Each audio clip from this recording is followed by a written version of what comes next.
Hi guys, it's Jake at Fowlers here, and today I'm going to give you a little rundown of Yamaha's all-new R7.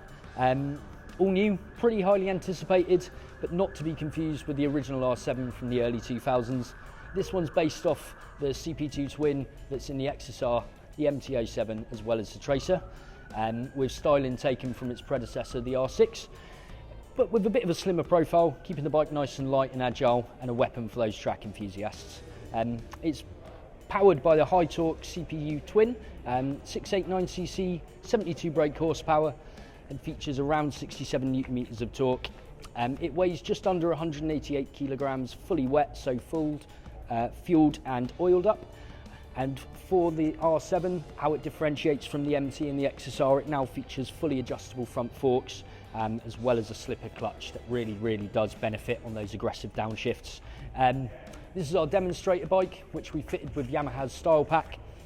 So it features the screen, as well as a brake lever guard, tail tidy, and Yamaha's quick shifter, which is only £135, making it one of the cheapest out there on the market. As I say, this is our demonstrator. We'd love to invite you in for a test ride, so please do give us a call, and I hope to see you in store soon. Thank you.